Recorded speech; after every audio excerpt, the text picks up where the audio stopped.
Hello friend, आप सबका स्वागत है हमारे यूट्यूब चैनल के इस वीडियो लेक्चर में। आज के इस वीडियो लेक्चर में हम डिस्कस करने जा रहे हैं टाइप्स ऑफ डिजीज। पहले लेक्चर में जैसे मैं डिस्कस किया था डिजीज क्या होता है और हेल्थ क्या होता है और उससे रिलेटेड कुछ important point. So let's start the video. Friends, आज के इस वीडियो में हम देखेंगे टाइप्स ऑफ डिजीज को कितने भाग में क्लासीफाइड किया गया है। सो अगर हम डिजीज को क्लासीफाइड करें तो दो भाग में क्लासीफाइड किया गया। पहला कंजेनिटल डिजीज और दूसरा एक्वायर्ड डिजीज। कंजेनिटल का मतलब होता है फ्रेंड इनबॉर्न डिजीज, जिसे हम हिंदी में जन्मजात रोग कहते हैं। और एक्वायर्ड का मतलब होता है आफ्टर बॉर्न, जन्म होने के बाद जो बीमारी होती है उसे हम कहते हैं एक्वायर्ड डिजीज। और जन्म से पहले जो बीमारी होती है उसे हम कहते हैं इनबॉर्न डिजीज। अब हम डिस्कस करते हैं पहले एक्वायर्ड डिजीज क्या होता है, फिर हम डिस्कस करेंगे कंजेनिटल डिजीज। एक्वायर्ड डिजीज का मतलब वैसी बीमारी जो जन्म होने के बाद होती है। एक्वायर्ड डिजीज को दो भाग में क्लासिफाइड किया गया है, कम्युनिकेबल और नॉन कम्युनिकेबल। कम्युनिकेबल को इन्फेक्शियस डिजीज भी कहते हैं और नॉन कम्युनिकेबल को नॉन इन्फेक्शियस कहते हैं। अब हम समझ लेते हैं फ्रेंड्स कम्युनिकेबल्स का मतलब क्या होता है। कम्युनिकेबल्स का सिंपल सा मतलब होता है कम्युनिकेट होना, एक व्यक्ति से दूसरे व्यक्ति में ट्रांसमिट होना। जैसे हम शब्दों का आदान प्रदान करते हैं, जैसे जब हम एक व्यक्ति दूसरे व्यक्ति से बात करता है तो हम लैंग्वेज का कम्युनिकेट करते हैं, वैसे ही बहुत सारी डिजीज होता है जो कम्युनिकेबल होता है। अगर एक व्यक्ति को हो तो दूसरे व्यक्ति में हो जाता है। इसको फर्दर क्लासिफाइड किया गया कंटेजियस और नॉन कंटेजियस। अब कंटेजियस और नॉन कंटेजियस क्या होता है इसको समझते हैं। कंटेजियस का मतलब होता है डायरेक्ट और नॉन कंटेजियस का मतलब होता है स्प्रेड बाय वेक्टर। डायरेक्ट का कहने का मतलब होता है फ्रेंड्स इसमें कोई वेक्टर्स की जरूरत नहीं होती, इसमें कोई वेक्टर्स रिस्पॉन्सिबल्स नहीं होता डिजीज को कैरी करने के लिए। जैसे फ्रेंड्स मैं यहाँ पे एग्जांपल लिख रहा हूँ टीबी। आप सब अवेयरनेस ऑफ टीबी, जिसे हम ट्यूबरक्लोसिस भी कहते हैं। टीबी रोग में क्या होता है कि जब सामने एक व्यक्ति जो टीबी से ग्रसित हो और एक व्यक्ति जो हेल्दी हो, तो टीबी वाले पेशेंट्स व्यक्ति अगर छींकता या खांसता है तो उसकी ड्रॉपलेट, उसकी जो थूक निकलता है फ्रेंड्स, उसमें क्या होता है टीबी बैक्टीरिया प्रेजेंट होता है और सामने वाला व्यक्ति जब इनहेल करता है तो सांस के थ्रू उसके लंग्स में चला जाता है और व्यक्ति टीबी से ग्रसित हो जाता है। तो इसे हम कहते हैं डायरेक्ट। इसमें कोई वेक्टर्स की रिक्वायरमेंट नहीं हुआ, इसमें कोई इंटरमीडिएट की रिक्वायरमेंट नहीं हुआ। सामने वाले व्यक्ति ने छींका खांसा, उसकी ड्रॉपलेट के माध्यम से हमारे लंग्स में चला गया रेस्पिरेशंस के थ्रू और हमें टीबी हो गई। तो इसे हम कहते हैं कंटेजियस डायरेक्ट होने वाली बीमारी। जैसे निमोनिया,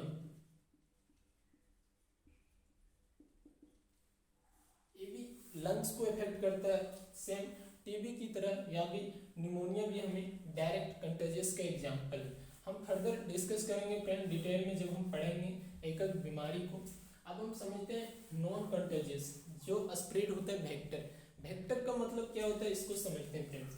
वेक्टर का सिंपल सा मतलब होता है अगर कोई चीज एक जगह से दूसरे जगह ले जाने के लिए एक तीसरे व्यक्ति की रिक्वायरमेंट हो रही हो तो उसे हम कहते हैं वेक्टर। जैसे फ्रेंड्स जब हम कोई चीज को ऑर्डर करते हैं और वह चीज हमारे पास जब पहुंचती है तो उसे हमारे पास पहुंचाने के लिए जो डिलीवरी बॉय कैरी करता है गुड्स को, सामान को, तो वह एक वेक्टर की तरह काम करता है। वह व्यक्ति एक वेक्टर की तरह काम करता है जो सामान को अपनी ऑर्डर प्लेस से हम तक पहुंचाता है। तो ये व्यक्ति एक वेक्टर की तरह काम करता है। ऐसे ही कुछ डिजीज होता है फ्रेंड्स, जैसे मलेरिया।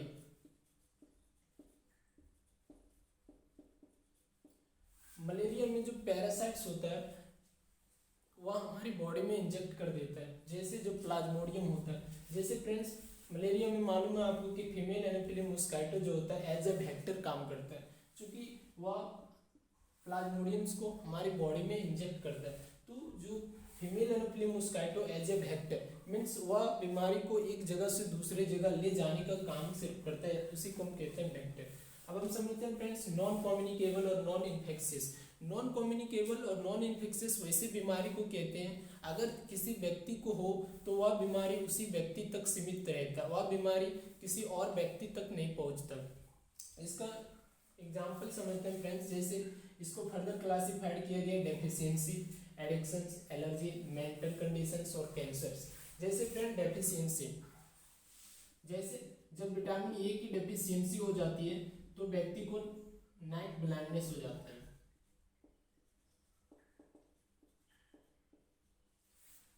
आपको मालूम कि विटामिन ए जो हमारी होती है विजन्स के लिए इंपॉर्टेंट होता है, हमारी आँख को अच्छे देखने में मदद करता है। तो विटामिन सी ए की जब डेफिशिएंसी हो जाती है तो उसे हम कहते हैं नाइट ब्लाइंडनेस, अटोमेक्टोपिया और जीरोथैलेमिया। जैसे जब विटामिन सी की कमी होता है तो होता है असकर्वी रोग होता है, जिसमें हमारी गम्स में ब्लीडिंग होने लगती है। और बहुत सारी डिजीज है फ्रेंड्स जो हम पढ़ेंगे ड्यू टू डेफिशिएंसी के कारण से होती है। जैसे विटामिन डी के कारण से बच्चे में रिकेट्स और बड़े में ऑस्टियोमेलेसिया होता है। इसी तरह से बहुत सारे विटामिन है, विटामिन B12 जिससे परनीसियस एनीमिया होता है। तो ये सारी डेफिशिएंसी है। अगर किसी व्यक्ति में ये सारी विटामिन मिनरल्स किसी भी चीज़ की डेफिशिएंसी हो तो वह बीमारी उसी व्यक्ति को होगा, ना कि यह बीमारी एक व्यक्ति से दूसरे व्यक्ति ट्रांसमिट होगा।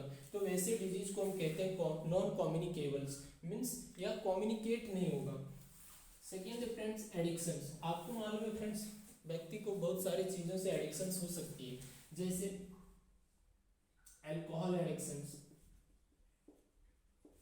क्या होता है फ्रेंड्स, बहुत सारे ऐसे व्यक्ति होते हैं जो अल्कोहल का एडिक्शंस होते हैं। मीन्स वह जब शराब लेते हैं तो उसका मूड अच्छे काम करता है, उसे लगता है कि शराब लेने के कारण उसकी फिजिकल इम्प्रूवमेंट होता है। तो एडिक्शंस में क्या होता है कि जो व्यक्ति एडिक्ट हो, जैसे मेडिसिन से बहुत सारे लोग ड्रग्स से एडिक्ट होते हैं, जो नार्कोटिक कैटेगरी के ड्रग्स होती है जैसे मॉर्फिन, हेरोइन वगैरह।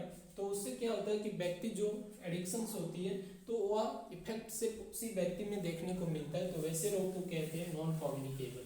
एलर्जी, एलर्जी कॉमन एग्जांपल है फ्रेंड। जैसे जब एलर्जी, व्यक्ति को एलर्जी बहुत अलग अलग चीज़ों से हो सकता है, डिफरेंट टाइप की अलग अलग व्यक्ति में अलग अलग चीज़ों से एलर्जी होती है। जैसे फ्रेंड्स अगर मैं बात करूं फूड एलर्जी, तो किसी किसी व्यक्ति को मिल्क से एलर्जी होता है। जब वह दूध लेता है तो उसे डाइजेस्ट नहीं होता, उसकी डाइजेशन इम्प्रॉपर हो जाता है, तो उसे कहते हैं फूड एलर्जी। जैसे मिल्क में जो होता है केसिन प्रोटीन, वह उसे डाइजेस्ट नहीं हो पाता है। जैसे किसी को आटे गेहूं से प्रॉब्लम होती है क्योंकि उसमें ग्लूटिन प्रोटीन पाया जाता है, तो उसे डाइजेस्ट नहीं होता। किसी को सोयाबीन से, किसी को फिश से। तो अलग अलग व्यक्ति में अलग अलग चीज़ों से एलर्जी होता है। किसी को स्मोकिंग से एलर्जी होता है। तो अलग अलग व्यक्तियों में अलग अलग एलर्जी होता है। एलर्जी जिस व्यक्ति को होता है उसी को सीमित रहता है या बीमारी फैलता नहीं, इसीलिए इसे नॉन कम्युनिकेबल के अंदर पढ़ते हैं। चौथा फ्रेंड्स मेंटल, मेंटल कंडीशंस के अंतर्गत बहुत सारी बीमारी आता है, जैसे डिप्रेशन, बाइपोलर डिसऑर्डर, सिजोफ्रेनिया और बहुत सारी बीमारी जो हम पढ़ेंगे जब मेंटल कंडीशंस डिस्कस करेंगे। तो ये सारी बीमारी जैसे कैंसर, कैंसर से आपको मालूम है कि unabnormal growth of cells is called cancer. इसमें क्या होता है, कैंसर्स के केस में क्या होता है, जो हमारी बॉडी होती है सेल्स, जो नॉर्मल सेल्स म्यूटेशंस के कारण क्या होता है कि एबनॉर्मल सेल की ग्रोथ है टिश्यू का होने लगता है, जो धीरे धीरे लिपोमा बनाता है और फिर कैंसर्स में कन्वर्ट हो जाता है। तो फ्रेंड्स ये सारी जो बीमारी है वह हमारी नॉन कम्युनिकेबल्स का एग्जाम्पल है, डेफिशिएंसी, एडिक्शन, एलर्जी, मेंटल और कैंसर्स। अब हम डिस्कस करते हैं फ्रेंड कंजेनिटल बीमारी क्या होता है, जिसे इनबॉर्न रोग भी कहते हैं, कि जन्म से बीमारी होती है। कुछ ऐसी बीमारी होती है जो जन्म से पहले होती है। जैसे फ्रेंड्स इसको फर्दर अगर क्लासिफाइड करें तो ये जेनेटिक और क्रोमोसोमल डिजीज के अंतर्गत आता है। जेनेटिक वैसे बीमारी को हम कहते हैं जो हेरिटेड मीन्स पेरेंट्स से बच्चे में फैले, वैसे बीमारी को कहते हैं जेनेटिक डिसऑर्डर्स। जब हम जेनेटिक चैप्टर और जब जेनेटिक चैप्टर को हम डिस्कस करेंगे फ्रेंड तब हम डिटेल में डिस्कस करेंगे सारी बीमारी को एक एक करके। अभी हम डिस्कस कर लेते हैं ब्रीफ में जेनेटिक बीमारी।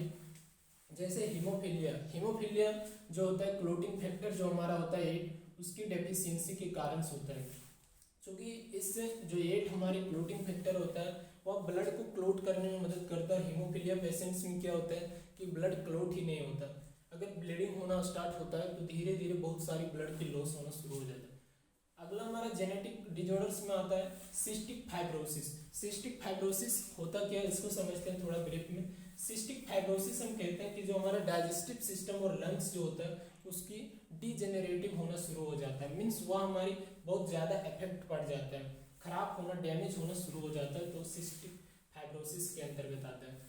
अगला फ्रेंड्स हमारा हंटिंगटन्स डिजीज, जिसमें क्या होता है कि नर्व सेल्स हमारा समय से पहले ही डिजेनरेटिव होना शुरू हो जाता है, जिसमें आपको मालूम है फ्रेंड्स की एज के अनुसार हमारी जो नर्व सेल्स होती है, number of count nerve cells की धीरे धीरे कम होती जाती है। लेकिन हंटिंगटन्स डिजीज में क्या होता है कि नर्व सेल्स हमारी उम्र से पहले डैमेज होने शुरू हो जाता है, बहुत सारी मेंटल बीमारी होने शुरू हो जाता है, तो ये सारी जो है जेनेटिक कंडीशंस के अंतर्गत आता है।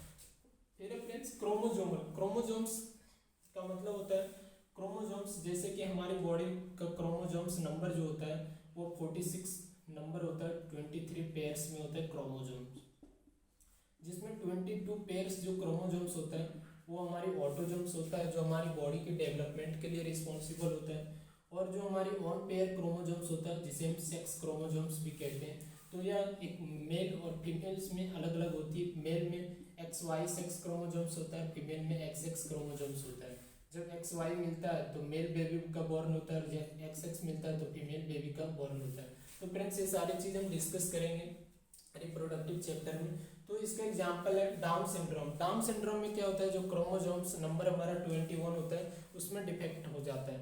तो फ्रेंड्स अब हम थोड़ा ब्रीफ में और समझ लेते हैं कि इन्फेक्शियस और कम्युनिकेबल्स का मतलब क्या होता है। कभी हमें समझ में नहीं आता, क्योंकि कम्युनिकेबल और इन्फेक्शियस दोनों सेम लिखा गया है, तो थोड़ा सा अंतर है, इसको मैं समझने का प्रयास करता हूँ आपको समझाने का। इन्फेक्शियस और कम्युनिकेबल्स का सिंपल सा मतलब होता है इन्फेक्शियस। इन्फेक्शियस का मतलब होता है फ्रेंड्स, अगर कोई चीज ऑलरेडी कंटेजियस है, इन्फेक्टेड है, जैसे सॉइल तो कोई मेटल, जब क्या होता है, जब हमें चोट लगता है या तो जब हम गिरते हैं मिट्टी में, तो मिट्टी में ऐसा माना जाता है कि बहुत सारी मिट्टी, अलग अलग मिट्टी की जगह पे क्या होता है कि टेटनस बैक्टीरिया प्रेजेंट होता है। जब हम गिरते हैं, जब ब्लीडिंग होता है, चोट हमें लगती है, तो क्या करते हैं ब्लीडिंग रूट से टेटनस बैक्टीरिया जो होता है हमारी बॉडी में एंटर कर जाता है। इसीलिए बोला जाता है कि जब कभी भी किसी मेटल से चोट लगे तो टेटनस के इंजेक्शन लेना जरूरी होता है, क्योंकि बाद में हमें पता नहीं चलता कि कब टेटनस की बैक्टीरिया एंटर हो जाते हैं और धीरे धीरे टेटनस की बैक्टीरिया अपना ग्रोथ करना शुरू करता है और व्यक्ति टेटनस से व्यक्ति बीमारी से ग्रसित होना शुरू हो जाता है। तो फ्रेंड्स और कम्युनिकेबल्स का मतलब आपको मैंने जैसे बताया कि एक व्यक्ति से दूसरे व्यक्ति में जब बीमारी छींकने, खांसने और किसी माध्यम से कम्युनिकेट होकर एक व्यक्ति से दूसरे व्यक्ति में चला जाए तो उसे कहते हैं कम्युनिकेबल डिजीज। आशा करता हूँ फ्रेंड्स की वीडियो पसंद आई हो। चैनल को लाइक, शेयर एंड सब्सक्राइब करके सपोर्ट करें। मिलते हैं नेक्स्ट वीडियो में, तब तक thanks for watching this video.